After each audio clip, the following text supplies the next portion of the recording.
Welcome heroes to another Marvel Rivals video, and if you're a villain it's okay, we have fresh cookies for you guys. So today I decided we're gonna jump into Jean Grey, also known as the Phoenix from Marvel Comics. Let's get this started. So Jean Grey first appeared in X-Men issue number 1 in 1963, was created by Stan Lee and the artist Jack Kirby. Now she was also known back then as Marvel Girl, but eventually they would just stick with the name Jean Grey. She is a mutant with powerful telepathic and telekinetic abilities. So in her story she went through a couple sagas. She went through the Phoenix Saga, the Dark Phoenix Saga, and the Resurrection Saga. Obviously the Phoenix Saga is because she became host of the Phoenix Force, which is a powerful cosmic entity. She would eventually embody the Phoenix's positive aspects, gaining immense powers, but eventually becoming the Dark Phoenix, which leads to the Dark Phoenix Saga. This would lead to her being overwhelmed and corrupted by the influence of the Dark Phoenix, which would usually lead to destroying the star system, leading to the downfall of her story. Now, because she is host to the Phoenix Force, she resurrects. Each time she resurrects, it would bring new challenges and developments in her character. So now that we got a little bit of her, like I like to do in every video, we talk about them in the story. Let's talk about her abilities. So like I said, she has a telepath, so she has the ability to read and manipulate as well as influence other people's thoughts. And she also has telekinesis, so she can move objects with her mind, create force fields, and fly. Consider now how this would play out in Marvel Rivals. I really don't know, because her telepathic powers as well as her telekinesis is kind of similar to Sue Storm in a way, Invisible Woman, but she can make force fields which would kind of be invisible, but you can actually tell she can fly. Maybe they might remove her flight for this, but let's say they incorporate her Phoenix and Dark Phoenix forms. This would give her cosmic pyrokinesis, which can be used to create and control cosmic fire, which can be used to create and control cosmic fire that can affect matter at a molecular cosmic level. So her being able to manipulate all these cosmic powers as well as having immortality. The Phoenix Force grants her virtually immortality. Basically, whenever she dies, she always comes back. Like I mentioned earlier in the video, her power also grants her the ability to resurrect others and herself.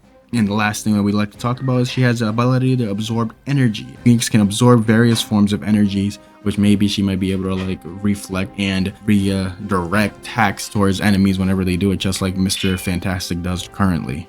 Now let's say they combine them both, because they're gonna have to find a way to put these skill sets together. Or maybe she does what Cloak and Dagger does and she, flip-flops.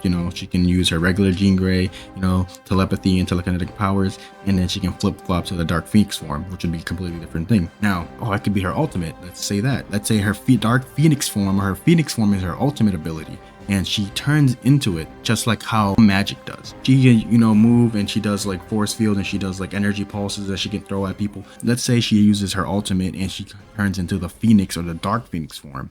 She's able to use these cosmic pyrokinetic powers. She's able to use fire, and it gives her a bump in power, so she's doing way more damage than usual. Doing this, she's basically granted immortality. Obviously, she has a damage buff, as well as a damage resistance to other obviously enemy players. Now, resurrection is going to be a different thing. Maybe, let's say they do enough damage, so that would mean that it would be able to use her resurrection powers to resurrect herself as well as her teammates. Or let's say if a teammate did get down, there's going to be a little prompt that says bring back from loading screen or whatever. It's going to be her abilities right before the player is able to like even reset. You got like a little time window, because that is like what, 6-7 seconds I think it is to recover. Well, I mean, until you respawn. Let's say it negates that, and you can respawn them where near you or somewhere in the area closest to the team, so you guys can get back into the fight. But I will say that there is potential for her to either be a support or duelist in this situation, because yes, she can dish out a lot of damage. Her abilities are showing more of a support class, which kind of sucks because we have so many duelists and supports, but we're missing a lot of vanguards. But in my earlier video talking about how we can also have Captain Marvel as a vanguard, so maybe she will become one, but I feel like Phoenix or Dark Phoenix will either be a duelist or a support because of how her abilities work, unless they change her abilities, so like she uses her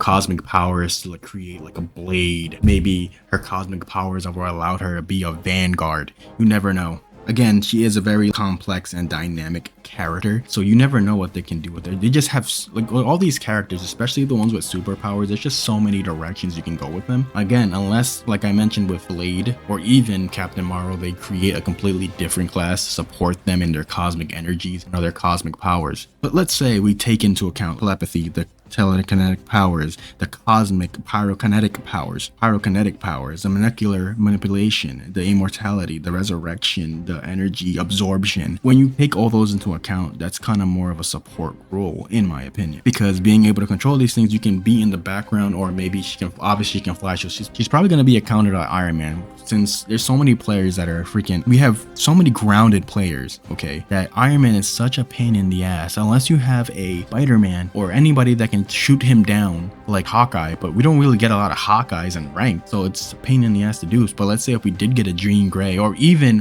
which we don't really see that much, I don't even see her that much in game, I don't ever see a Storm that much, but when there is, it's freaking amazing, because then we have Storm to counteract Iron Man. Maybe we do need another duelist to support like the constant like flying types that are up there. But let's say if she is a support and she's able to fly, this would be beautiful, because we don't really have a lot of flying support. A lot of the supports are grounded to the floor. Whenever like there's players playing with Iron Man and you're the support and you see him up there, like your ability doesn't even go that far. Like even now, Invisible Woman, like if you're using her and let's say you see an Iron Man and your team is distracted, you're literally trying to shoot him down, but your thinking only goes so far. The only person that I've seen that actually like to use against Iron Man a little bit, that would be Mantis. Mantis is literally the only one that's thing that goes pretty far before it like disappears. As well as Luna Snow. Yeah, Luna Snow can also do it too, unless you're using that special ability that like grants the, you know, damage buff. Hers doesn't even go that far too. We need somebody that is a support, that can support from the sky as well as heal the teammate. Even put in those domes, like I keep talking, because I feel like a lot of characters that are leaked right now are characters that can create like walls, that can create these domes